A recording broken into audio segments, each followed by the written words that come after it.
Muy buenos días, muy buenas tardes, quizás para algunos hermanos ya muy buenas noches. Hoy, domingo 11 de junio, la Federación Teosófica Interamericana los recibe con mucha alegría.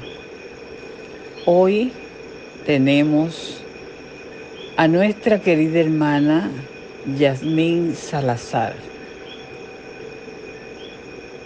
La hermana entra a la Sociedad Teosófica como visitante en el 2019 y se hace miembro en el 2020. Nuestra querida hermana es médico de profesión, especialista en ginecología, amante de los animales y miembro de la Orden Teosófica de Servicio de la Ciudad de México. Trabaja rescatando también animales. Hoy recibimos con mucho cariño a nuestra querida hermana con una conferencia muy interesante. Y la conferencia lleva por título El embarazo a nivel del ocultismo. Con ustedes, nuestra querida hermana Yasmín Salazar.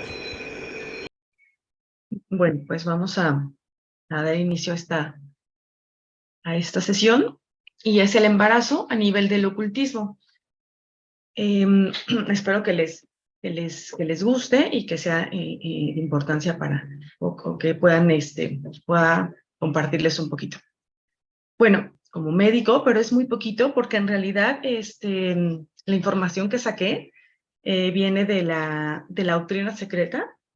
Y esta HPV, pues en realidad nos habla de mucha ciencia, de muchas cosas médicas, entonces no es inevitable no ponerlo, porque ella nos habla de esto y vamos a tratar sobre este tema. Entonces vamos a hablar como algo muy sencillo que todos seguramente hemos escuchado, conocemos, que es la parte de dónde venimos en la parte física, en la parte científica, bueno, de la fecundación, ¿no? El óvulo y el espermatozoide se fecundan, son fecundados, y en los primeros días, más o menos esto ocurre en unos 5 días, y se forma lo que es el cigoto, que es, vamos a decir, la primera célula de esta unión.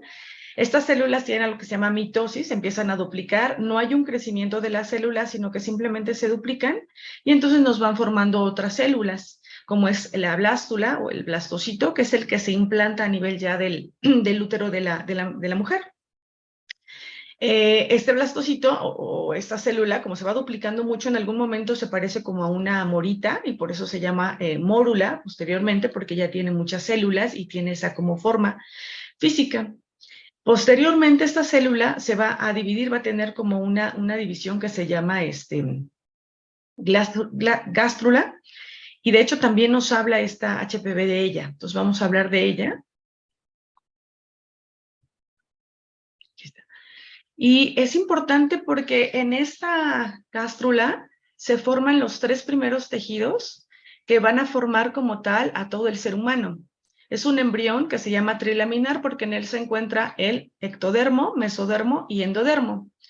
Y en esta parte yo lo simulo o lo veo como una analogía a la parte de nuestro desarrollo también espiritual, porque uno de estos tejidos, que es el ectodermo, nos va a dar todas las partes que nos van a recubrir, que van a recubrir al cuerpo, como es la piel, las uñas, va también a ayudarnos a la parte del cerebro, el color de nuestra piel, nuestras células germinales con las que nos vamos a reproducir. Entonces va a encargar como de todo el recubrimiento de nuestro cuerpo. El endodermo es el que se va a encargar como de la parte interna, de todos los órganos internos, del pulmón, de la tiroides, del páncreas. Entonces, todos los órganos internos, el endodermo. Y lo que nos une, el mesodermo, que va a formar los músculos, los ligamentos, los glóbulos rojos. Entonces, es como triada, que une lo externo como lo interno, y de hecho pues es el número 3, es una trinidad como ya conocemos. Entonces estuve leyendo el libro que nos mandó Isaac sobre la numerología, y dice el número 3 es el número impar, es el primer número impar, es el primer número perfecto y es la causa de todo cuando tiene 3 dimensiones. Y encontré otra información que dice el John, que entró en la existencia a partir de 0, buscó su individualidad en el 1 y descubrió la atracción a las otras bajo el 2 y tomó conciencia ahora de su necesidad de una interacción social con el número 3. Entonces, como que todo tiene relación. Para nosotros, en el periodo embrionario, el periodo en donde se van a formar todos los órganos, es de la semana 4 a la 22, es donde todos los órganos, es la organogénesis, le llamamos nosotros, va a estar en nosotros me refiero a los médicos, va a presentarse. De la semana 9 y a la 32 se conoce como tal el crecimiento fetal y la histogénesis, que es el desarrollo de todo el sistema nervioso. A la semana 5, el primer órgano que se va a formar, aparte del cerebro, pero un poquito antes, es el corazón. Son los 2 primeros órganos que se van a formar de primera instancia, y el corazón pues es el primero. Esto ya es sacado de la doctrina secreta, de hecho del tomo 2, en donde HPV también nos hace una referencia a los tiempos o a los números. Nos dice que la gestación del feto, ella es la división que ella nos refiere, va a estar marcado por un periodo de 126 días o 18 semanas. Esto es la formación del feto. Yo lo tomo como nosotros del embrión. El periodo llamado, el periodo de vitalidad, es de 200 días o 30 semanas de 7 días. O sea, el tiempo en donde un bebé ya puede ser viable, ya puede nacer sin problema. El periodo de parto se cumple de 280 días a 40 semanas de 7 días, o 10 meses lunares de 28 días, o 9 meses del calendario de 31 días. Contando sobre el arco real de los cielos, la medida del periodo del paso desde la oscuridad de la matriz de la luz, o sea, desde esa oscuridad que vivimos todos en el útero de nuestra mamá, una oscuridad relativa, y gloria de la existencia consciente, este misterio milagro constante e inescrutable. Entonces, ella nos da esta referencia porque nos dice lo importante de esto es que estos periodos de tiempo van a marcar los trabajos de la obra del nacimiento del feto y vendrán a ser naturalmente una base para cálculos astronómicos, que es lo que nosotros sabemos de nuestra carta natal, la hora de nacimiento, día de nacimiento, el lugar de nacimiento, que nos va a de hecho dar como paso o una guía de lo que va a ser todo nuestro andar o parte de nuestro andar en esta encarnación. Entonces es muy importante esta parte. Después aquí encontré en la doctrina secreta en el tomo 1 que esta HPV empieza como a cuestionar las teorías de Darwin. Y en ese entonces ella dice que Darwin, que considera que la célula embrionaria como la esencia y el extracto de todas las demás células, es incapaz realmente de explicar esa transmisión heredada, porque parecía que de la célula germinal, que es la celulita que les presentaba al principio, de ahí viene todo el proceso de cómo somos, por qué somos así, por qué tenemos 2 manos, por qué tenemos 2 ojos, etcétera. Y entonces ella dice, solo existen 2 medios para explicar el misterio de la herencia. El primero sería que la sustancia de la célula germinal se haya dotada de la facultad de cruzar todo el ciclo de transformación que conduce a la construcción de un organismo separado y después a la reproducción de células germinales. O sea que de esa celulita vamos a salir todo y aparte van a salir otras células germinales. Eso, de hecho, ya científicamente sabemos que las células germinales no tienen esa capacidad, porque esas son las únicas que si yo tengo un XY, un XX, va a ser diferente en cada uno de nosotros de acuerdo a nuestro sexo. La otra es, o bien estas células germinales no tienen en modo alguno su génesis en el cuerpo del individuo, sino que proceden directamente de la célula germinal hereditaria, transmitida de padre a hijo a través de largas generaciones. O sea que todo, como somos, viene de los genes que nuestros papás nos han transmitido a través de esas células germinales. Y dice, esta última hipótesis en la que Weizmann, que es un científico alemán, ha aceptado y desarrollado a esta célula, es a la que atribuye la porción inmortal del hombre, o sea que pareciera que por eso somos inmortales, porque como se va heredando todo en nuestra carga genética y es como donde lo vamos conservando. Y ella dice, hasta ahí, bien.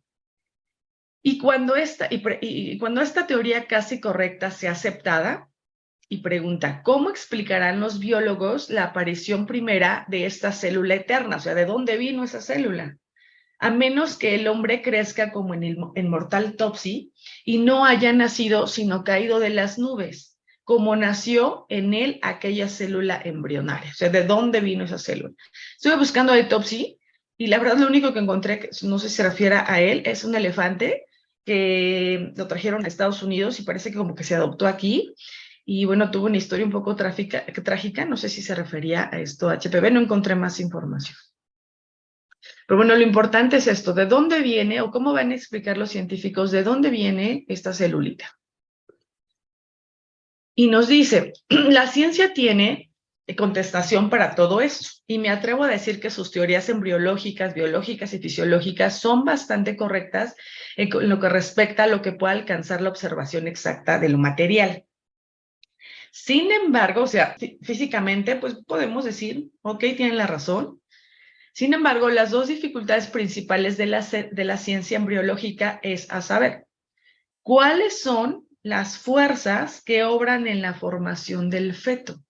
¿Y cuál es la causa de la transmisión hereditaria del parentesco físico, moral o mental? O sea, la celulita se reproduce por mecánica, ¿qué la motiva, qué hace? Que nos dé vida, que tengamos todo eso, porque sabemos nosotros como teósofos que no solo estamos constituidos por el cuerpo físico. Y pregunta, ¿por qué nuestro desarrollo intelectual o interno, la evolución de lo humano espiritual o de lo divino espiritual, ha de considerarse o ha de parecer más imposible que otro? O sea, ¿por qué si creemos que en esta celulita el ADN y todo ocurre, ¿por qué no pensar que sí hay algo más? Y hace como una pequeña referencia, dice, bueno, si están diciendo que este plasma físico, que ya comentamos, la célula germinal del hombre, con todas sus potencialidades materiales, nos genera, entonces nosotros podríamos hablar de un plasma espiritual, por decirlo así, se refiere ella. O el flujo que contiene los 5 principios inferiores del Dhyani, de 6 principios, y tiene el secreto, y tenéis el secreto si sois lo suficientemente espirituales para comprenderlo. O sea, vamos a profundizar en esta parte de realmente de dónde, cómo estamos constituidos, de dónde venimos.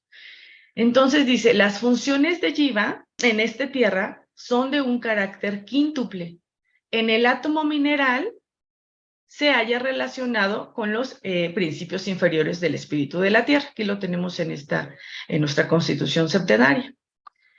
El reino vegetal está también asociado a la parte de prana sharira, el reino animal al linga sharira y el reino animal pues al kamamanas. Dice, de otra manera, si nosotros no tuviéramos todos estos 5 principios, nosotros como humanos, en el hombre debe el germen recibir la fructificación de todos los 5 principios. De otra manera, no nacería superior al animal. Eso es lo que nos hace diferentes.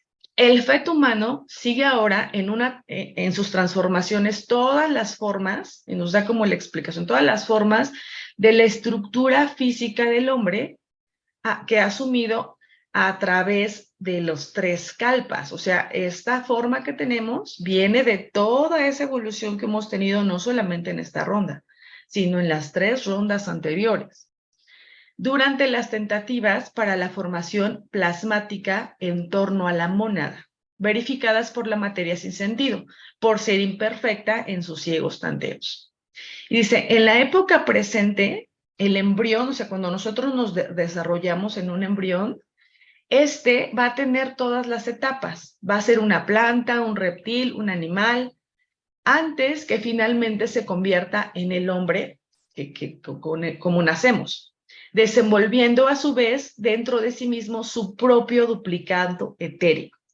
En el principio fue aquel duplicado, el hombre astral, lo que, careciendo de razón, quedó aprisionado en la malla de la materia, en las mallas de la materia.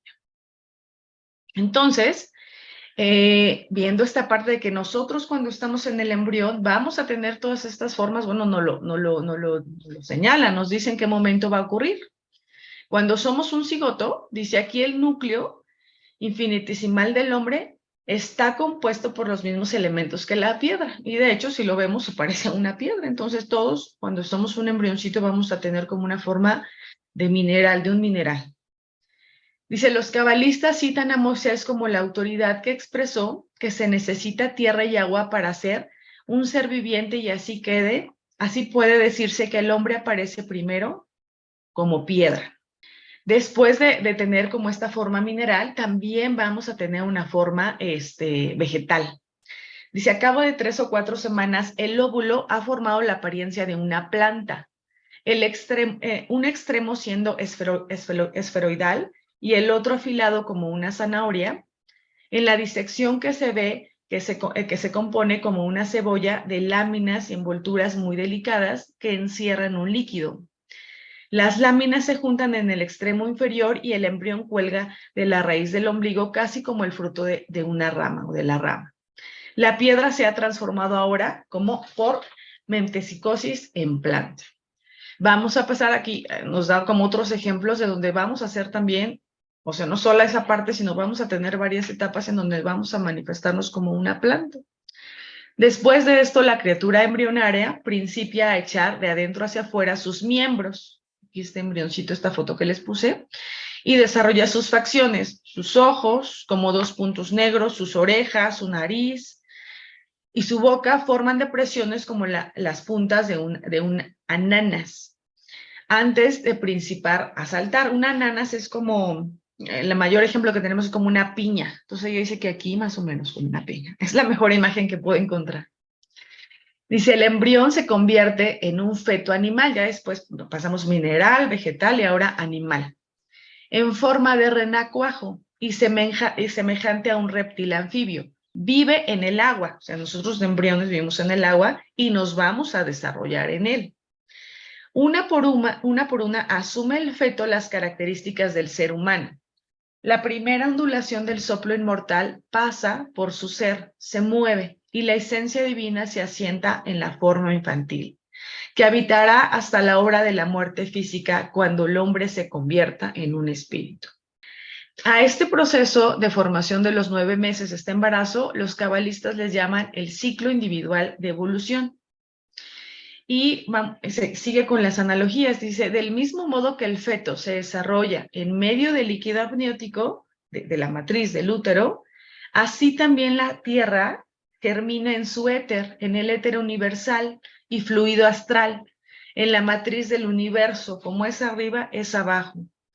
Estos hijos cósmicos, lo mismo que sus habitantes pigmeos, son primeramente núcleos, o sea, que igual que nosotros, que primero somos un cigoto, con un núcleo enorme, luego, etcétera, así también estos hijos cósmicos primero son unos núcleos, luego óvulos, después maduran gradualmente y se van a convertir a su vez en madres, desarrollan formas minerales, vegetales, animales y humanas. Desde el centro de la circunferencia, desde la vesícula imperceptible hasta los límites más lejanos concebibles del cosmos, esos gloriosos pensadores, los ocultistas, señalan los ciclos dentro de los ciclos, continentes y contenidos, en serie sin fin. El embrión desenvolviéndose de su esfera prenatal, el individuo en su familia, o sea, nos seguimos con los ejemplos.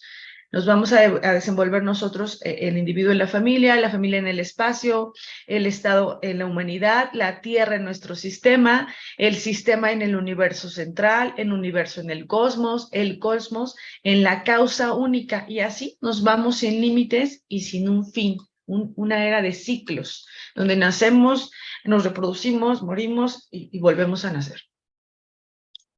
El hombre tiene en su origen lo mismo que los animales, en una célula, y se desarrolla a través de estados indistinguibles de los de un pez, del reptil y del mamífero, hasta que la célula llega al desarrollo altamente particularizado del cuadrumano. Y por último, al tipo humano.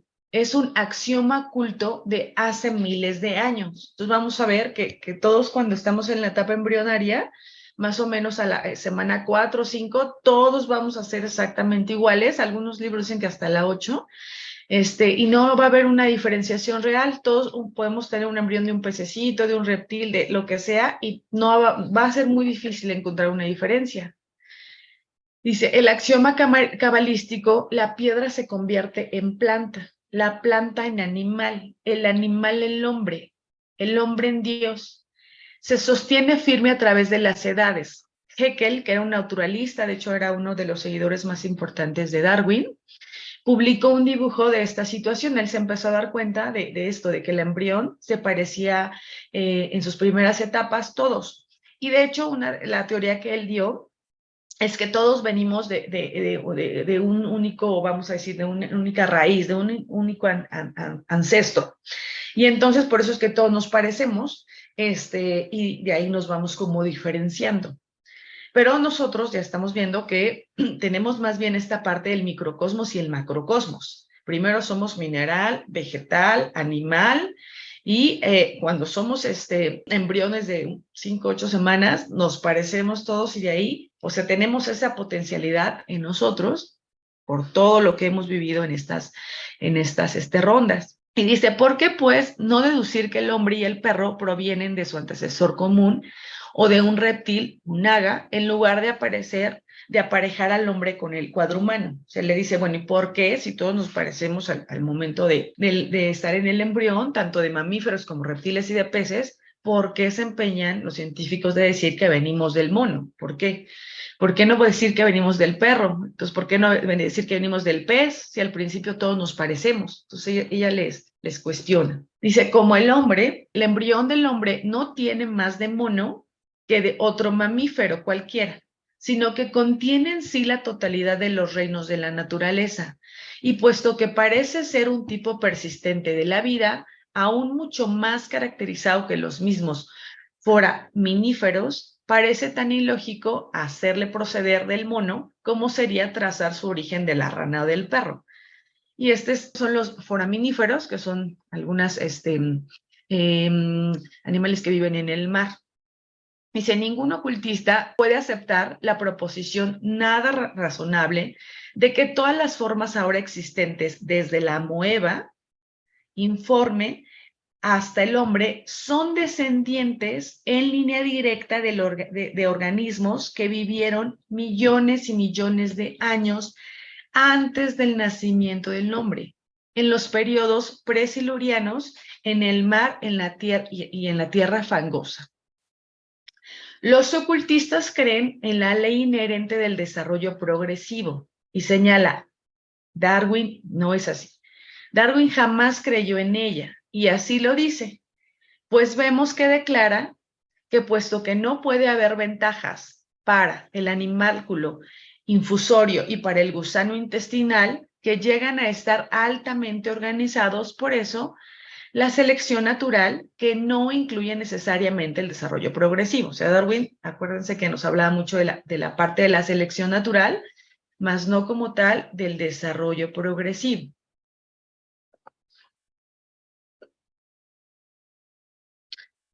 La doctrina oculta es, según creemos, más lógica. Enseña una ley natural cíclica, siempre invariable, sin designio especial, personal alguno, sino obrando sobre un plan uniforme. Esto es muy importante porque aquí HP nos dice, todos somos iguales. Dice que prevalece durante todo el periodo mambatárico, las leyes son las mismas, y que trata a la lombriz de la tierra como trata al hombre. Esa selección natural aquí entonces estaría un poco cuestionada, porque nos dice, existen estas leyes naturales que son cíclicas, siempre van a estar, y todos tenemos ese desarrollo progresivo, porque fuimos mineral, fuimos vegetal, fuimos animal, y ahora somos humanos. Ni el uno ni el otro han provocado venir a la existencia, y por tanto ambos se encuentran bajo la misma ley de evolución, o sea, todos estamos bajo la misma ley y lo hemos vivido. Y ambos tienen que progresar con arreglo a la ley kármica. Los dos han partido del mismo centro neutral de vida y ambos tienen que volver de nuevo a él y a la consumación del ciclo. Ya sabemos que los seres que ahorita se encuentran como animales en un futuro son los siguientes monas que van a encarnar como humanas. Y este es uno de los dibujos que Meckel ponía. En él se encontró que él como que cambiaba un poquito los dibujos porque él quería como aferrarse a esta teoría, y esos dibujos, o sea, los científicos empezaron a dar cuenta que tenía ciertas modificaciones que no eran así porque él decía que se parecían como más o más tiempo, hasta 100 años después de que él lo publicó. Entonces hasta 100 años después dijeron, no, sí nos parecemos al principio, pero después ya no tanto, esos dibujos estaban un poco alterados. Y aquí les puse dos embrioncitos, que a lo mejor ahí en su pantalla pueden ver, y en su mente decirme cuál sería el embrión de un delfín y de un humano, ¿no? Yo cuando lo vi pensaba, este es el humano, pero no, este es el delfín y este es el del humano. O sea, aquí nosotros todavía nos parecemos un poquito a la planta, y este embrioncito es el del delfín, que tiene lo mismo que nosotros. Nosotros tenemos branquias que se van a involucionar cuando somos embriones. Tiene sus manitas, sus extremidades, que en el delfín van a involucionar, van a formar sus aletas. Y tenemos esa colita, esa cloaca, que nosotros van a ser piernas y en él va a ser su cola. Entonces tenemos exactamente lo mismo en algunas semanas. Y nos dice HPV, pero ¿cómo explicar la presencia de todo eso? O sea, ¿por qué el feto el embrión tiene estas agallas, las cuales representan el estado por el cual pasan el desarrollo de las branquias del pez, el vaso palpitante, que corresponde al corazón de los peces inferiores y el cual constituye el corazón del feto? O sea, ¿cómo explicar toda esta analogía que presenta la segmentación del óvulo humano, la formación del blastómero, la aparición de la gástrula? O sea, todo eso en todos los seres vivos va a pasar, con estados correspondientes de la vida vertebrada inferior y aún entre las esponjas. Los diversos tipos de la vida animal inferior que la forman del futuro niño delinea en el ciclo de su crecimiento. ¿Cómo es que sucede que ciertos estados de la vida de los peces cuyos antecesores en los mares del periodo siluriano, así como también estados de la fauna anfibia y del reptil posterior, se reflejan en la historia comprendida del desarrollo del feto? Bueno, o sea, ¿por qué? ¿Por qué pasa esto? ¿Por qué nos parecemos? Entonces dice, esta objeción plaudible es contestada con la explicación de que las formas animales, aquí está muy importante, en las formas animales terrestres de la tercera ronda se retiran tanto a los tipos plasmados por el hombre en la tercera ronda, como esa nueva importación en el área de nuestro planeta, el tronco mamífero. Se refiere a la humanidad de la segunda raza raíz de la cuarta ronda. O sea, no solamente somos la parte de ni siquiera de esta subraza o raza, sino que tenemos todo este desarrollo evolutivo desde la tercera ronda, desde la cuarta ronda. El proceso de desarrollo del feto humano comprendía no solo las características generales de la vida terrestre de la cuarta ronda, sino también de la tercera. Los ocultistas, pues, no se ven apurados, o sea, nosotros no nos preocupamos, para explicarse el nacimiento de los niños con un verdadero apéndice caudal, esa colita, cuando somos embriones, que todos los fetitos, los embriones los tienen, o el hecho de que la cola de un feto humano sea, en cierto periodo, el doble tamaño que las nacientes piernas. La potencialidad de todos los organismos útiles a la vida animal está encerrada en el hombre, en el microcosmos del macrocosmos. Entonces, ahí está la respuesta.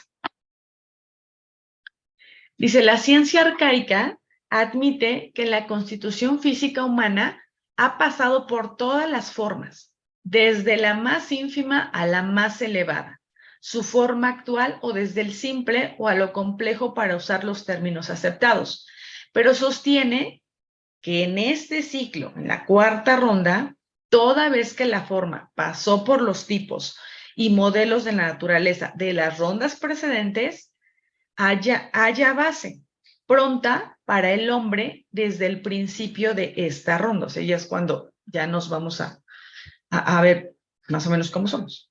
La mónada solo tuvo que penetrar en el cuerpo astral de los progenitores para que la obra de consolidación física principiase en torno a la sombra prototipo.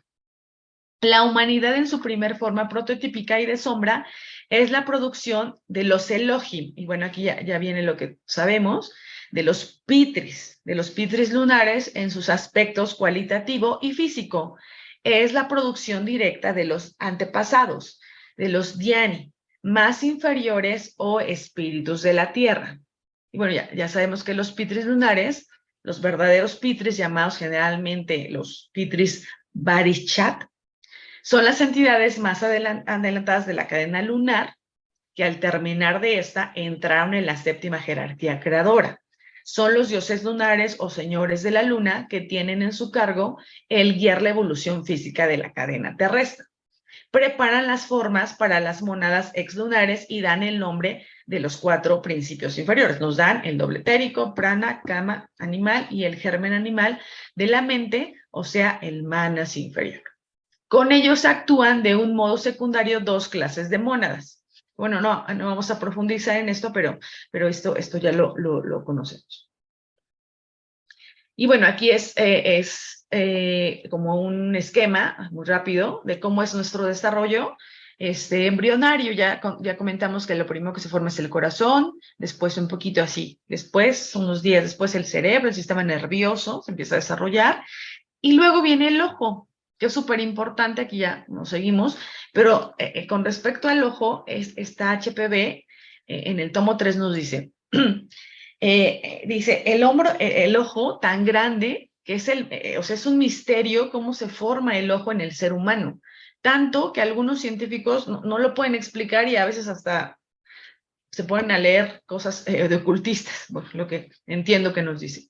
Si el desarrollo del ojo humano prueba más la antropología oculta, o sea, nos apoya más que la de los filósofos materialistas. Los ojos del embrión humano crecen desde dentro hacia afuera, pero vienen del cerebro, vienen directos del cerebro.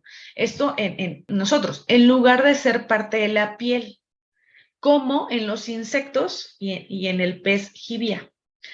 El profesor Lancaster, que es un naturalista, pensando que el cerebro era un sitio muy raro para el ojo, o sea, él se cuestionaba por qué viene el cerebro, que tiene especial el ojo, y tratando de explicar el fenómeno por el método de Darwin, sugiere la curiosa opinión de que nuestro primer antecedente vertebrado era un ser transparente.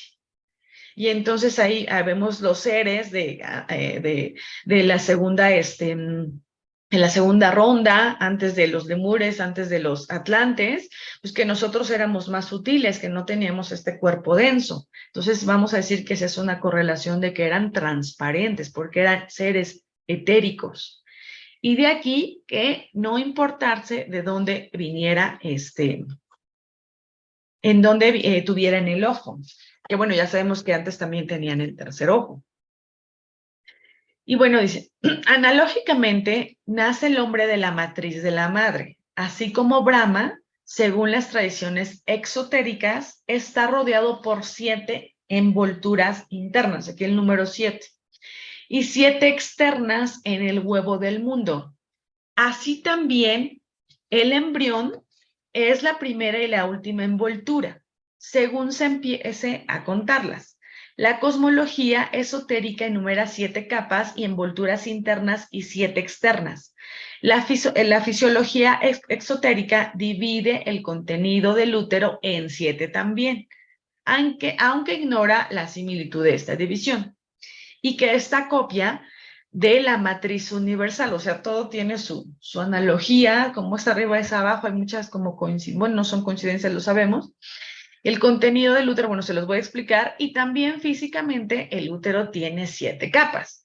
El endometrio se divide en 3, el miometrio lo dividimos en 2 y el perímetro, entonces ya son esas 7 capas. Eso es anatómicamente medicina. Y entonces ella nos comenta estas correlaciones. Nos dice aquí, nos hace este dibujito. Yo puse este porque tal vez se entiende un poquito más, como más colorido. Esto seríamos nosotros. Aquí se ve como un reptil, pero seríamos nosotros. Y entonces nos dice el embrión, que sería pues esto que estoy señalando. El 2 es el líquido amniótico, que está... bueno, sería este de aquí, en el cuadro que ella nos pone sería este de aquí, el que está alrededor del embrioncito, de hecho. El 3 es el amnios, que es esta envoltura. El amnios es como la bolsita en donde está el embrión y el líquido amniótico. El cuarto es la vesícula umbilical. Esto es la vesícula umbilical, que es donde se va a formar el cordón umbilical, donde nos vamos a alimentar. Luego el quinto es el alantoides, que es este. El alantoides o alargamiento del embrión que forma el saco ciego, que se extiende entre el amnios y el cordón por el medio del espacio entre ellos. El sexto es el espacio entre el amnios y el corión, que es esto que está aquí o esto que está acá. Y el séptimo es el corión, que es lo que va a formar la placenta, que ya es lo que está afuera. Entonces, por eso les decía, aunque no quieramos, ella y hablaba mucho en terminología médica y bueno, tenía muchos conocimientos muy importantes. Dice, cada uno de estos 7 elementos uterinos se corresponde particularmente y está formado con arreglo a un antitepo en cada uno de los 7 planos de existencia. O sea, estos 7 que comentamos, el embrión, el líquido amniótico, amnios, todo esto, está correlacionado con los 7 planos de la existencia. Y estos 7 antetipos, que corresponden a su vez a los 7 estados de la materia y todas las demás fuerzas sensacionales y funciones de naturaleza, daremos ahora un cuadro, nos va a enseñar el cuadrito de cómo se relaciona cada uno de estos 7. Es rápido, pero sí se me hizo importante que lo viéramos. Y entonces nos dice, así es el proceso cósmico y así es el proceso humano, el polo superior y polo inferior. Entonces, en el primero que comentábamos que era el embrión, entonces vamos a decir primero lo físico para que nos vayamos como correlacionando. El embrión terrestre, que contiene en sí el futuro del hombre, o sea, va a ser lo que somos ahora, entre los principios humanos va a corresponder a Atman, o principio superespiritual, análogo al Sol en el sistema solar. En el cosmos, el punto matemático llamado la semilla cósmica, el embrión, se correlaciona con la semilla cósmica, la mónada, que contiene el universo entero, como la bellota contiene a la encina. Este punto es la primera burbuja que se forma en la ilimitada superficie de la substancia homogénea o espacio. Es la burbuja de diferenciación en su estado incipiente. Es el germen del huevo órfico o de Brahma. Es astrología y astronómicamente correspondiente al Sol.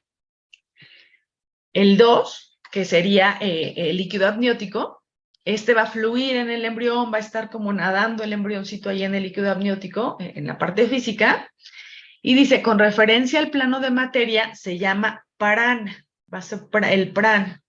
Procede de la vida única y universal del corazón del hombre y Buddhi, presidido por los 7 rayos solares. En el cosmos, la fuerza vital de nuestro sistema planetario dimana del Sol, con referencia a los planos superiores de la llama Akasha. Procede de las 10 divinidades o 10 números del Sol, que es de por sí el número perfecto. Los 10 números se llaman Dish, en realidad el espacio, o las fuerzas extendidas por el espacio, 3 de las cuales están contenidas en el Atman del Sol, o séptimo principio, y las otras 7 de los rayos emitidos por el Sol. El tercero es el amnios, que es la telita, la bolsita que nos envuelve, o membrana que contiene líquido amniótico y envuelve el embrión. Después del nacimiento forma la tercera envoltura, por decirlo así. Sería la correspondencia del aura. Es manas, el tercer principio o alma humana en el hombre. En el cosmos, el éter del espacio, que en su aspecto externo es el plástico revestimiento que se supone envuelve al Sol. En él el plano superior es el conjunto del universo, pues la tercera diferenciación de la sustancia onante o mula prakriti se transmuta en prakriti.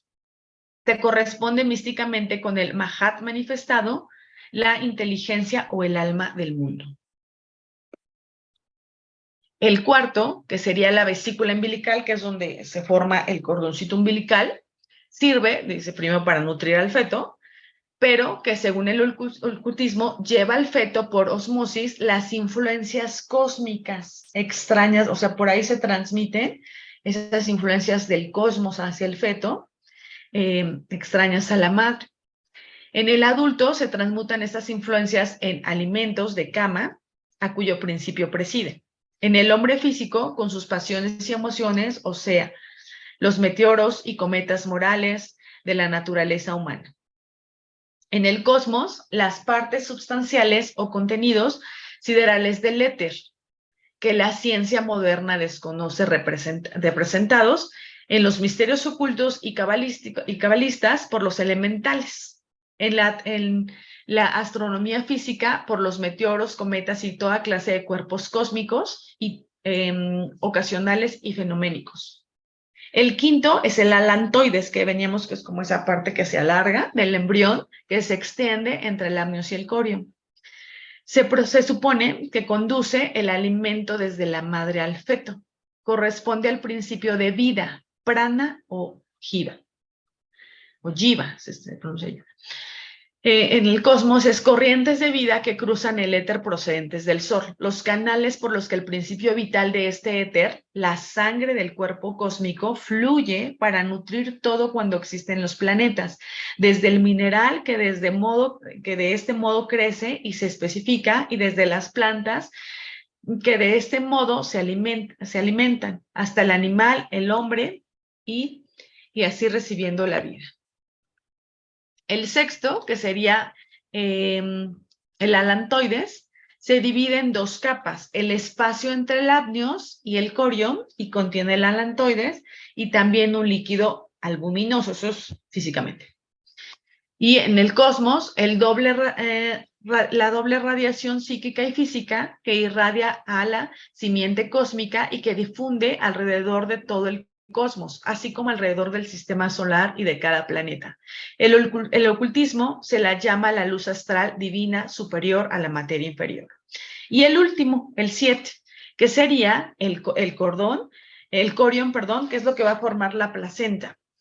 El objeto globular llamado vesícula blastodérmica, o sea, las capas externas e internas de la membrana que ha de formar el hombre físico, la capa externa o el exodermo que va a formar la epidermis, la interna o endodermo, las formas de los músculos, lo que platicábamos al principio.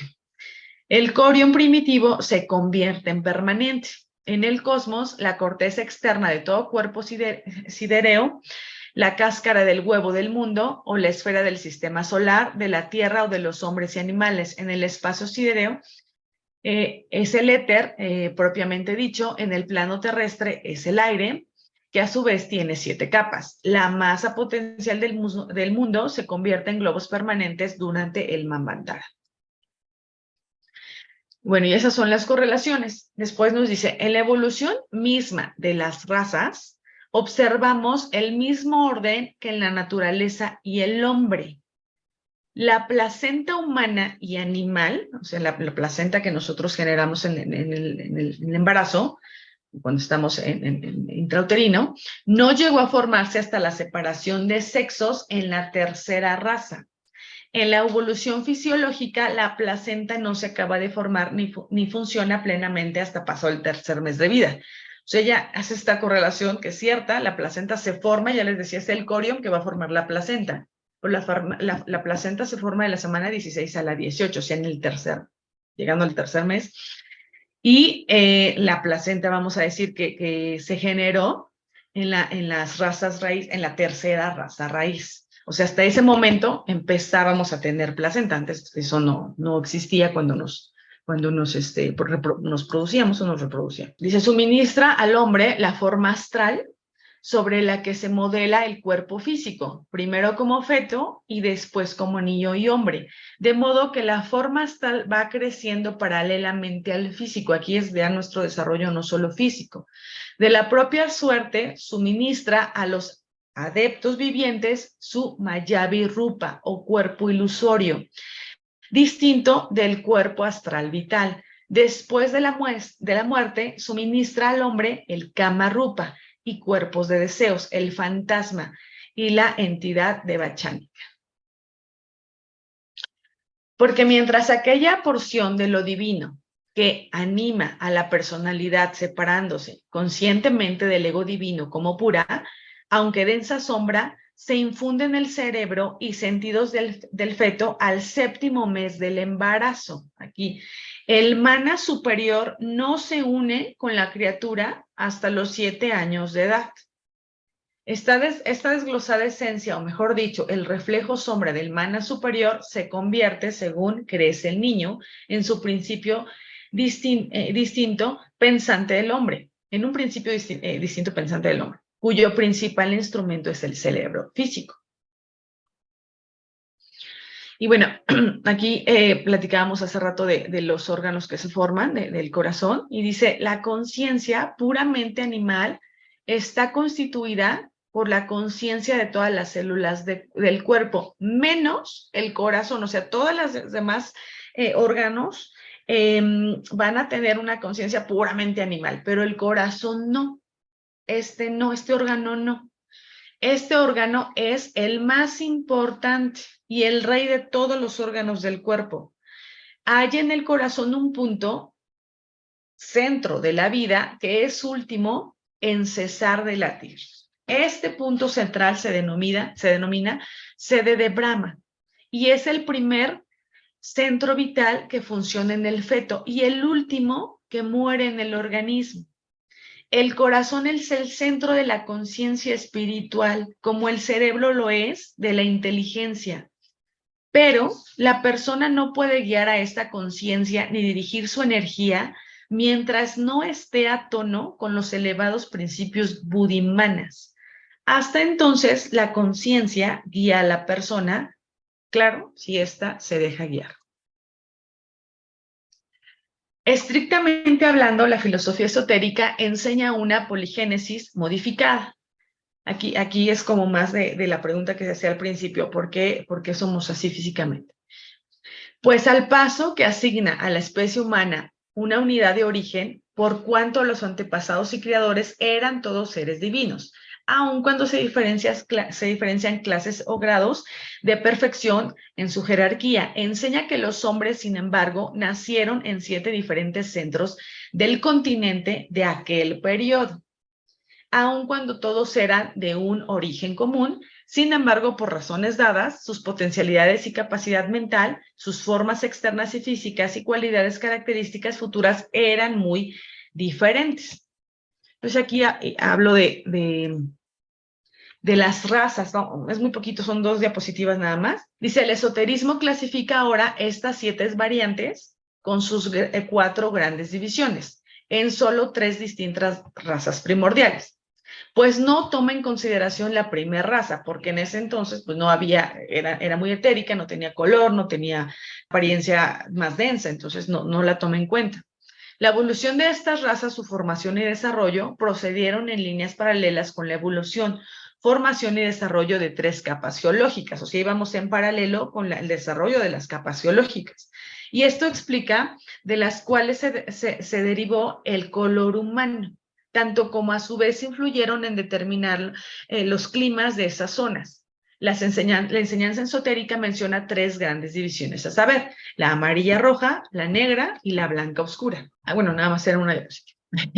También quise mencionar a los Kumaras, los 7 sabios místicos, que bueno, son los que nos dieron la mente, como ya lo sabemos, los dioses solares y también son los Pitris, son los hijos del fuego, porque son los primeros seres denominados mentes de la doctrina secreta. Entonces, ya comentábamos al principio, no somos este cuerpo físico, sino tenemos toda una constitución y nos va explicando muy detalladamente cómo nos vamos formando mental, físicamente, nuestro astral, etcétera, nuestro cuerpo etérico. Y entonces, bueno, no lo pone de corrido, pero en toda la doctrina, en todos los tomos nos lo va como haciendo saber. Toda esta información viene de la doctrina de todos los tomos, pero todo es de la doctrina secreta de HPB. Y quise poner un poquito de información con respecto al libro de Jeffrey Hudson, que es El milagro del nacimiento. No lo voy a describir todo porque sería mucho, no nos daría tiempo, pero voy a poner una parte que se me hizo importante o para dejarlos con ganas de más. Dice, aclara Jeffrey en su libro, dice, la información que contienen los capítulos siguientes fue adquirida usando la clarividencia como medio de investigación. O sea, fue lo que él vio, lo que él detectó. Fue un examen clarividente de varios cuerpos en diferentes etapas del proceso de la gestación. Y él comenzó a revisarlas por el 4.º mes, porque en alguna parte del libro él dice que esta parte que él estaba teniendo de solo estar ahí presente y ver, sí, él se daba cuenta que influía. Entonces, no quiso entrar desde temprano, desde meses tempranos del embarazo. Entonces, bueno, aquí hice un diagrama en donde nos dice el cuerpo mental en el 4.º mes. Entonces aquí, como bebé al fondo, como rosita, es el cuerpo físico, vamos a decir. Y luego aquí tenemos el cuerpo mental, que sería aquí nos dice, ya nos lo va describiendo Jeffrey, como que tenía colores, que su borde no era muy definido, y que se veían ya para ese momento como ciertas imágenes ahí que vislumbraban que iban a ser los chakras. No estaban todavía completamente formados, pero él veía estas como lo que iba a ser los chakras. Entonces, él lo dibuja, de hecho, como un huevo, como una forma ovoidea. Yo aquí adentro puse otro bebé para que más o menos se entienda, pero en realidad no lo ve como una forma de feto, sino la ve como una forma de un color ovoideo. Igual no describe todos los colores, pero sí lo manifiesta así. Y nos dice que el chakra que estaba más desarrollado era el chakra Brahmaranda, que es el chakra, de hecho es este huequito, aquí se define como el hueco de Brahma, que es esa mollerita que los bebés tienen, que se les hunde esa unión de estos huesitos en la cabeza del bebé. Entonces ese era el chakra que en ese momento él vio que estaba más formado, más desarrollado. Y ahí venía esta parte, venía como una energía, vibración del cuerpo causal, que él lo describe como que estaba mucho más grande que el feto, se ocupaba un espacio más grande y que empezaba a nivel de este chakra o de la cabecita, de ahí para arriba. Y de ahí se pasaba como toda la información de la parte de mental para el feto. Entonces dice que también veía alrededor varios ángeles que estaban ayudando a esta formación. Había un ángel y decía que estaba a cargo de 3 cuerpos, o sea, cada angelito tenía 3 cuerpos de formación. A lo mejor yo puse aquí un angelito de más, pero nada más los puse como para que lo imaginen. Y él nos dice que había un angelito que estaba en el parte del cuerpo mental, que en él estaba, o se veía que él podía ver, Jeffrey, algunas personas de otras vidas, o sea, de otras vidas del feto, de este ser que van a ser. Entonces él veía ahí con quien se había casado, otras vidas que había tenido. Y esas vidas parecía que eran parte de lo que iba a venir a evolucionar en esta encarnación, por eso se manifestaban así.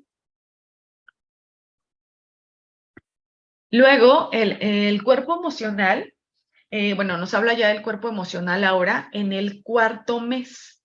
Entonces, él nos dice que también se veía como una forma ovoidea, pero esta forma ovoidea estaba como inclinada, y de hecho estaba inclinada del lado izquierdo, hacia el lado izquierdo de la mamá, como hacia el chakra esplénico. Y esta forma ovoidea del cuerpo emocional venía desde las costillitas hasta más o menos 1/3 de lo fémur. Todo eso abarcaba este ovoide que veía como cuerpo emocional. De ahí venía, ya comentábamos, la parte de la información pues que va a venir, se acumulaba en la parte del cráneo del bebé, y de ahí dice que salían unas ramitas, que eran ramas, aquí a lo mejor no las dibujé muy bien, pero eran como unas ramitas de un árbol. Dice que para ese mes, esas ramitas del árbol ya llegaban, o sea, él notaba que llegaban a la garganta. Entonces aquí más o menos traté de dibujarlas. No solamente se encontraba en la parte del cuerpo emocional, sino que aquí mismo se encontraban en la cabecita del bebé el mental, el desarrollo y la formación de todos los otros cuerpos. Entonces por eso lo puse así.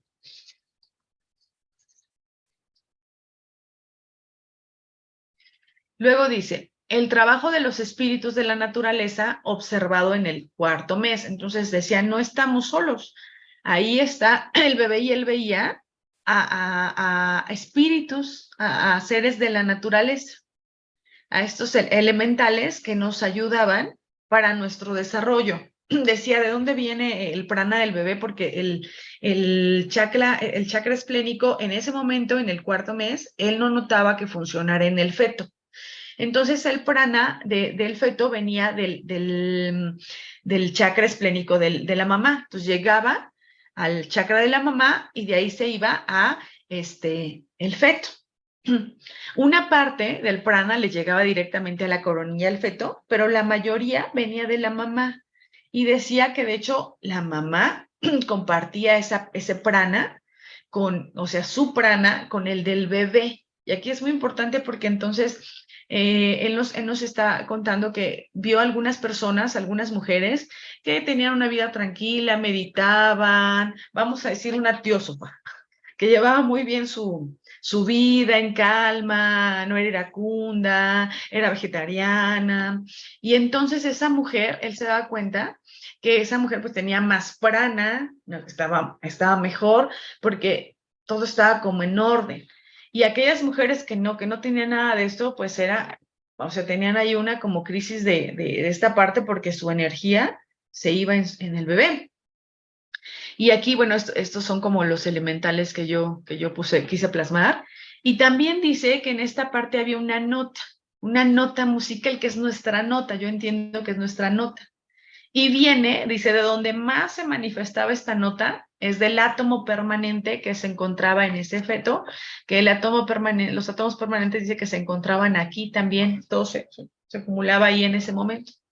Y entonces esta nota daba esa vibración para que pues ese niño vibrara en esa nota de la cual iba a ser, iba a fluir, y también lo protegía. O sea, estos elementales, estos ángeles y esta nota nos protegen durante el embarazo, para que si hay algo que kármicamente no tengamos que vivir, nos cuida. Entonces, si la mamá tuvo un accidente automovilístico, algo pasó, le pegó el esposo, ya no se rompió. Por eso decimos, ¿por qué a esta señora se le rompió la fuente, a esta señora no? Esta señora la balacearon y el bebé sobrevivió. Bueno, están estos guardianes que de acuerdo a nuestro karma nos pueden o no ayudar. Y bueno, aquí dice los cuerpos etéricos y densos en el 5.º mes. Aquí, bueno, igual nada más es la parte de que venía aquí el prana que entra, nos dice que a nivel más o menos entre la unión de las costillas torácicas y las lumbares, entra este rayo de prana en la mujer embarazada, de aquí se va a su chakra esplénico, y de ahí lo transmite al feto. Y es un libro muy, muy bonito, muy interesante. Tiene mucha información, ya no lo quise poner porque era ya mucha información, pero yo creo que es importante para después igual profundizar un poquito más en todo esto que se me hizo muy interesante. Y bueno, también nos habla mucho Jeffrey Hudson en su libro de los átomos permanentes, de hecho. Habla mucho de cómo esta parte se va formando en el feto. Y encontré una parte, esto ya es de Annie Besant, que dice, al llegar al momento de una reencarnación, la presencia del átomo permanente permite la fecundación del óvulo, de que ha de formarse el nuevo cuerpo, porque entonces resuena su nota al constructor etéreo, al elemental encargado. O sea, nos está hablando muy, muy parecido a lo de Jeffrey, también nos dice que los elementales que están ahí de encargados de construir el cuerpo físico para esconder los materiales mejor adecuados a su obra, porque Jeffrey también nos dice en la obra que, por ejemplo, los elementales también traen más como energía para formar, para darnos forma a todos los cuerpos, y la adquieren del ambiente. Entonces dice que si la mamá se va a una iglesia y está escuchando cantos y música tranquila, o a un concierto de música clásica, al bosque, pues entonces esa mami o esos elementales van a tener de dónde agarrar esa energía, esa vibración para ayudar a nuestra formación. Imagínense, no solo son los alimentos. Y si esa mami no está en contacto de eso, pues les cuesta más trabajo. Y Annie Besant también nos habla de esto. Dice, pues no debe emplear ninguna que no esté más o menos armonizada con el átomo permanente. Y bueno, y en el libro de Jeffrey Hudson nos dice que estos elementales como que degluten, pues lo pone como algo así, y como que ellos transmutan o cambian esa energía vibratoria para darnos la que realmente necesitamos de acuerdo a nuestro karma. O sea, no nos van a pasar todo lo que encuentren, sino que dicen, ella necesita necesita este. Sin embargo, la nota fundamental no es tan solo una de las fuerzas.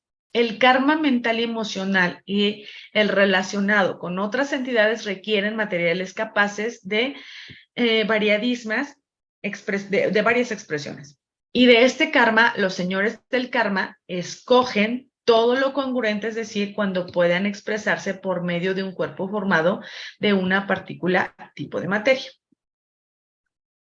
Y bueno, ya como último, pues para mí este tema se me hizo muy, muy interesante, pero sobre todo como una semilla, como ese embrión que tiene la potencialidad de todo. O sea, tenemos un montón de cosas que podemos sacar de este tema desde mi punto de vista.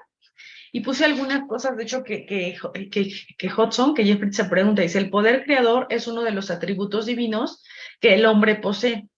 En el ejercicio de este poder, él representa microscópicamente el dharma macroscópico de la creación. O sea, ya vimos que como es arriba es abajo el macrocosmos, el microcosmos, o sea, nosotros tenemos esa potencialidad de generar, nosotros como seres humanos, la mujer, así como el macrocosmos, como la vimos en la correlación. El proceso de nacimiento es en extremo complejo, pues además de encarnar en el cuerpo físico, el hombre encarna en otros vehículos también, no es solamente este. Entonces, habría que profundizar en todos estos vehículos que encontré mucha información de Annie Besant, mucha información, el mismo libro de Jeffrey Hudson, que es muy chiquito, o sea, son, no me acuerdo, 50 páginas, algo así, pero es un montón de información que podemos sacar para cada uno de estos cuerpos. Solamente el hombre es autosuficiente y autodirigente de la función reproductiva, o sea, los animales no, porque nosotros realmente decidimos. El mal uso de ella, por ignorancia de su significado espiritual subyacente y de las grandes fuerzas inherentes del acto procreador, conduce resultados serios en verdad, tanto para el individuo como para la raza. Esto lo pone Jeffrey y concuerdo, o sea, nosotros que podemos decidir y sabiendo todo lo que podemos hacer, por ejemplo, ya nos decía, meditar. Bueno, yo he escuchado en varias ocasiones que muchas mujeres se han convertido, o sea, que eran vegetarianas, ya no lo son en el embarazo, porque pareciera que esto no es favorable, pero no es cierto. Estuve investigando y hay mucha literatura médica que nos dice que no, que la embarazada no tuvo ninguna diferencia con respecto al desarrollo fetal, ni en ella, de ser o no vegetariana. Entonces, si nosotros empezamos a tener esta información, pues nos podríamos cuidar porque no solo estamos generando músculos, órganos, sino estamos generando otros cuerpos. Estamos ayudando o no ayudando a la formación del cuerpo mental, emocional de nuestro feto, y entonces, ¿cómo va a ser ese niño? Ese karma que a lo mejor iba a vivir después, lo tiene que vivir en el útero, o sea, todo un montón como de cosas que podemos hacer durante el embarazo de una mujer, sabiendo o teniendo toda esta información. Había una continua acción recíproca entre el creciente cuerpo mental del feto y de la madre. La conexión entre ambos producía el feto de dar estabilidad y conexión con el nuevo cuerpo. O sea, el cuerpo mental del feto y de la madre estaban durante el proceso de gestación muy conectados. Entonces, si la mami en ese momento tiene su mente toda alterada, el esposo le pega, perdió el trabajo, bueno, pues eso también en el feto, aunque estén ahí nuestros guardianes, nuestros protectores, pues no todo lo van a poder quitar. ¿La atmósfera psíquica del hogar afecta al feto? Entonces nos podríamos preguntar. Podríamos estar investigando un poquito más sobre el átomo permanente, sobre los elementales, sobre todo lo que nos habla este libro. Y bueno, aquí puse esta parte como la parte, pues vamos a decir, la triada, que sería la parte, pues espiritual, la parte como física que nosotros conocemos, y la parte etérica o vamos a decir esotérica que conocimos hoy, y lo que verdaderamente estamos formando. Ya cambia ahí la cosa, no nada más es formar un ser de carne y hueso, es algo mucho más profundo. Y listo. No sé si tengan alguna pregunta o duda. Ahí, José tiene... Ajá, José. por ahí levantó la mano José. José, sí. Sí, muchas gracias. Muchas gracias por esta conferencia que aprendimos y que nos invita a que sigamos estudiando sobre este tema de que en general la humanidad ignora y al desconocer pues comete muchos errores. Entre ellos, esas mujeres que van con una pancarta pidiendo libertad para hacer lo que ellas quieran con su cuerpo cuando le ponen restricciones al periodo máximo que se puede tener para un aborto. Ignoran todas estas cosas porque si no, no harían eso, ¿no? Y había otra cosa más que te iba a decir, pues, se me fue de la mente. Ahorita lo recordarás. Sí, pero bueno, gracias, me gustó mucho la conferencia. Gracias a ti. María, adelante.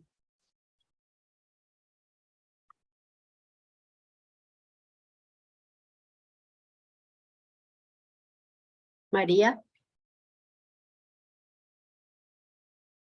Bueno, mientras María activa el micrófono, te voy a leer la pregunta que hay en el chat.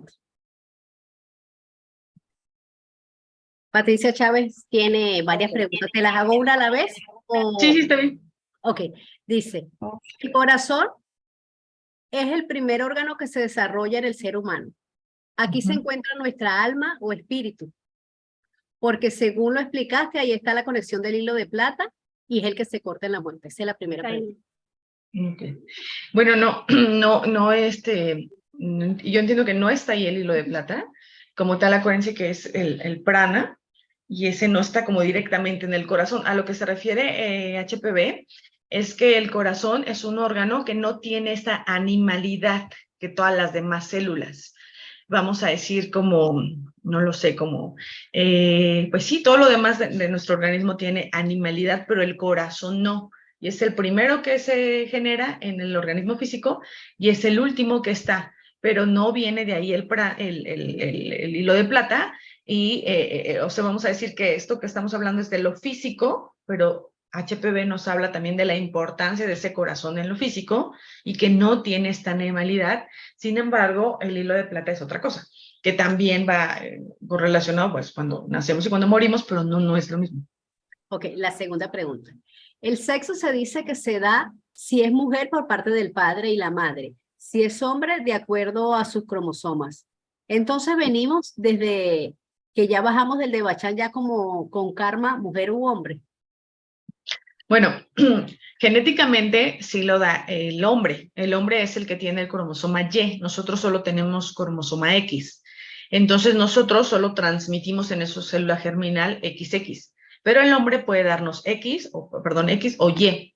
Entonces sí, físicamente el hombre es el que da el sexo. No nos habla, o yo no encontré información sobre el sexo de HPV, pero por lo que estuve leyendo, entiendo que sí, ya cuando decíamos el sexo en el feto más o menos se manifiesta como en la semana 8, es cuando antes de esto los genitales del feto, del embrión, van a ser iguales, todos somos hombre y mujer, somos hermafroditas al principio, y ya luego se diferencia en hombre o mujer. Seguramente va a tener mucho que ver nuestro karma, lo que venimos a evolucionar en esta encarnación, y que nos va a ayudar obviamente a lo mejor los señores del karma, para decirnos si eres hombre o mujer, que eso simplemente es el vehículo que nos va a favorecer mejor para evolucionar en este momento.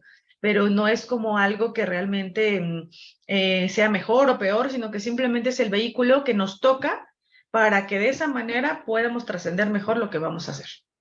Tiene aún Patricia dos preguntas. Una, ¿de qué depende que los niños cristal o índigo nazcan? Creo que ya la contestaste con lo que acabas de decir. Y la otra, de acuerdo a tus figuras, tanto el humano y los animales tienen la misma anatomía. No.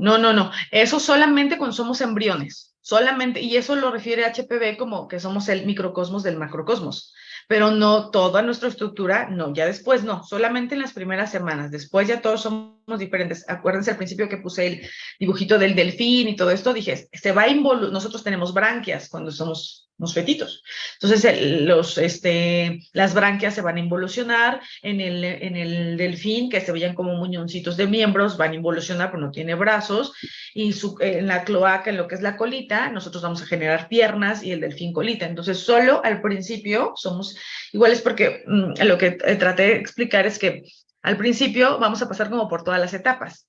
Vamos a hacer primero como un cigotito, como una piedrita, como minerales, luego vamos a tener ciertas formas vegetales, luego ciertas formas animales como un renacuajito, nos vamos a desarrollar en agua, vamos a tener branquias, pero luego ya vamos a cada quien va a hacer o sea, va a tener cada quien su diferente anatomía. Tienes muchas felicitaciones. ¿Tienes otra pregunta? Te hago las preguntas, luego dos personas tienen levantada la mano y luego leemos las felicitaciones al final. Rosa María pregunta, ¿qué opinas de la fecundación extracorporal? Bueno, supongo que me está hablando de la fecundación in vitro.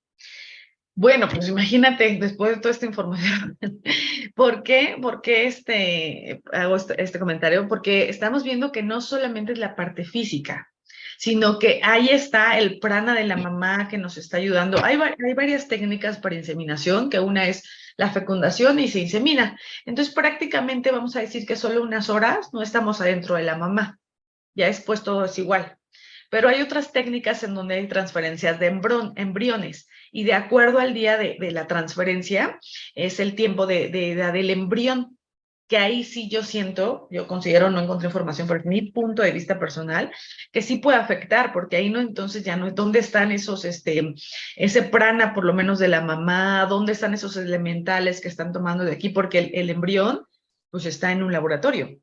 ¿De qué depende en qué semana se implante? De acuerdo a lo que quiera la mamá, que eso es ahora muy común. La mamá puede decir, eso es súper importante, bueno, se me hace muy interesante, porque la mamá ahora puede decir, quiero hombre o mujer. Entonces imagínense que le sacan 5 embrioncitos y a los 5 los analizan y le dicen 3 son niñas y 2 son niños.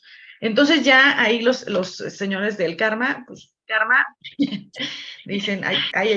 La mamá ya dice, yo quiero hombre y mujer. Luego les hacen estudios genéticos, por eso depende eso, a qué semana lo implanten, porque si quieres un mejor resultado genético, te tienes que esperar más tiempo a que crezca más el embrión externo en un laboratorio.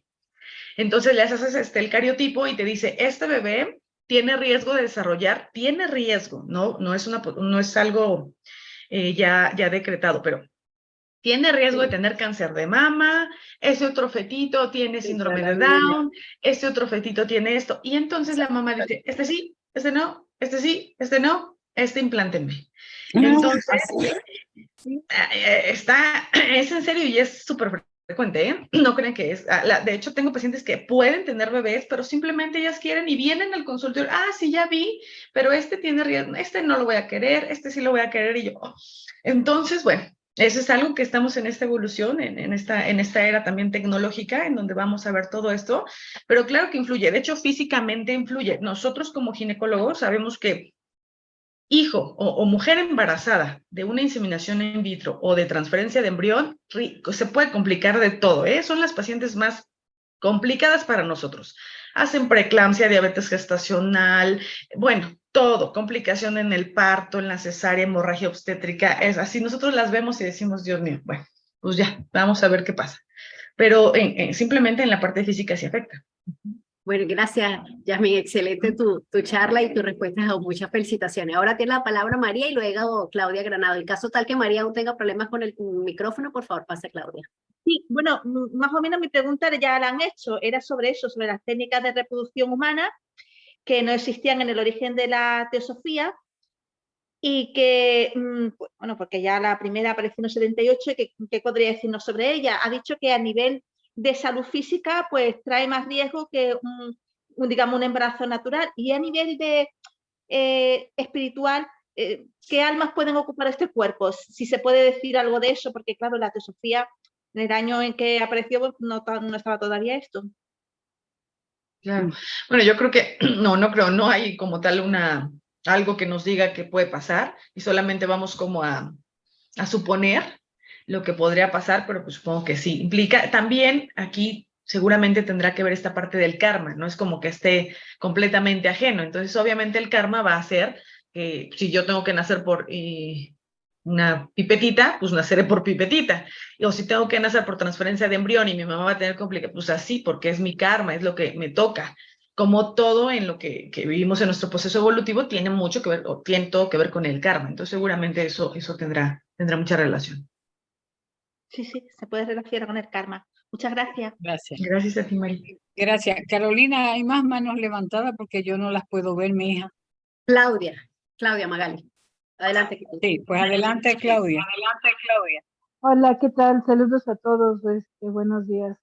Buenos días. Pues, hola, Jess, para preguntarte, cuando dijiste acerca de lo de la formación del ojo, que se forma de adentro hacia afuera y que decía que, pues, hacía alusión a de que venimos de seres, ¿cómo fue que lo dijiste? Porque ahí así como que me quedé ahí. ¿Y qué más nos puedes decir acerca de eso? Y pues darte muchas felicidades por tu magnífica exposición y decirte que es fascinante realmente la explicación teosófica que nos acabas de dar. Muchas gracias. ¿Y qué más nos puedes decir acerca de lo de la formación del ojo y esas personas que no ven y sin embargo dicen que conocen los colores y luego decían, esa parte es la que siempre me ha llamado la atención. Entonces, si una persona no ve, nace sin vista,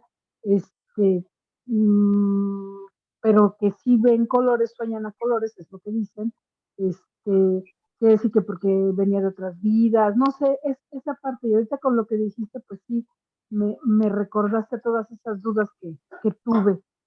Y pues gracias y saludos a todos y muchas felicidades. Gracias. Gracias a ti, Clau. Bueno, lo que comenta HP, o sobresalta esta parte, ella nos dice o nos hace cierto énfasis de algunos órganos, como que son los importantes. Claro que todos somos importantes, porque si el riñones, pues no funciona, pero ella tiene un toque en algunos, ¿no? Entonces ella nos dice que el ojo humano, dice, ¿por qué este ojo viene del cerebro? O sea, ¿por qué es un órgano que se forma del cerebro?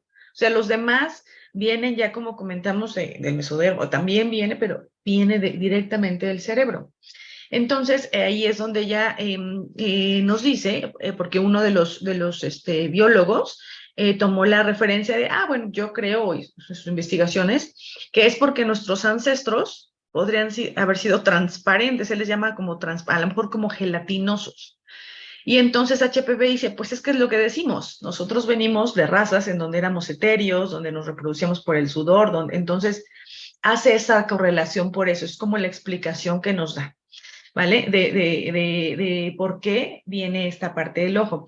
Y bueno, ya si profundizamos más, a lo mejor también tiene significancia con la parte del tercer ojo, que es algo que perdimos porque vamos en el arco descendente, pero vamos hacia el arco ascendente nuevamente, y entonces seguramente vamos a volver a desarrollar toda esta parte de la intuición, etcétera, pero pues es la forma que nos tocó ahora estar. Ahora, la formación del ojo es una cosa y el que sea una persona que nazca viendo o no viendo es otra cosa, porque se formó el ojo, pero hay algunas celulitas que hicieron que no vea el bebé, o eso puede pasar, de hecho, en cualquier momento de la vida del ser humano, o sea, a los 10 años puede perder la vista, etcétera, y eso tiene que ver con lo que hablamos del karma, es lo que esa persona tiene que vivir.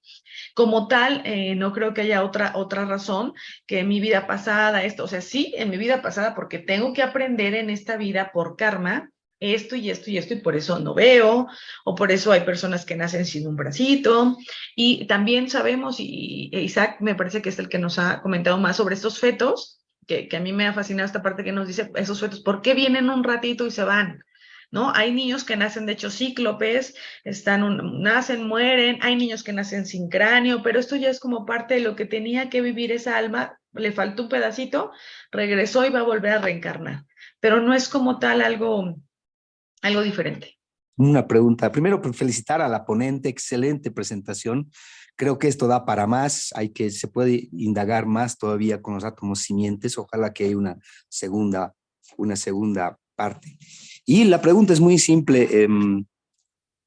¿Por qué será que los bebés a temprana edad parecería que pueden ver los elementales, tienen una visión un poquito más ampliada, que la van perdiendo a lo largo de los años? Gracias.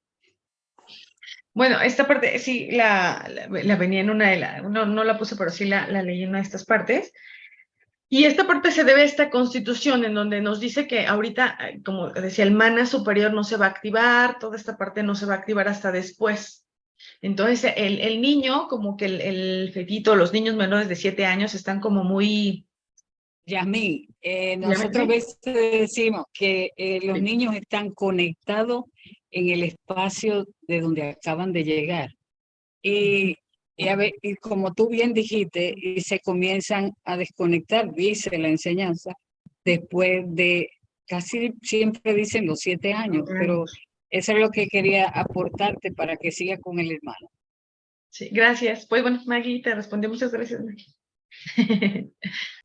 Perdón. Pero sí, es esa como desconexión que, como dice Maggie, que tenemos como que somos muy inocentes, que es lo que yo quería decir, tal vez no tenían las palabras, y entonces ellos pueden ver, de hecho, todo, ellos pueden ver los elementales, de hecho muchos niños hablan de sus vidas pasadas también, porque las recuerdan antes de los 7 años, o sea, tienen esa parte todavía porque, como dice Maggie, están conectados y ya después pues lo vamos perdiendo, pero de hecho eso es como muy común.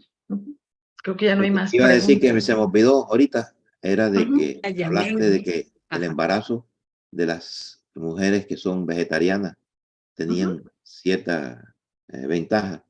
Y Gaspar Torres fue hijo de una vegetariana y un vegetariano, y miembros los dos de la Sociedad Teosófica. Gracias. No, gracias a usted.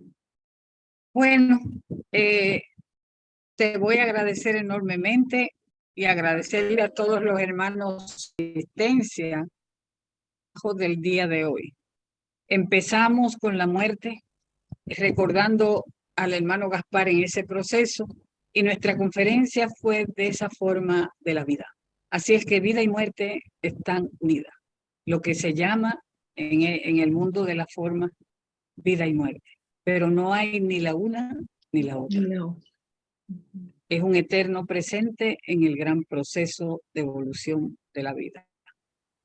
Así es que Yamil Salazar, mi querida hermana, te damos las gracias por tu trabajo. La doctrina secreta, creo que en el 6º volumen, sobre lo del nacimiento, y lo pasamos porque es tan complicado, pero tú lo trajiste tan bello, que ojalá se pueda dar en otra oportunidad, porque tú tienes el conocimiento científico y cosas que uno ni se la imagina, tú puedes ayudarnos. Así es que nuestra gratitud, mi querida hermana, y sigue siendo como eres, un ser tan especial. Cuídate, manita. Muchas Gracias, gracias. María. Gracias a ti. Gracias, ya.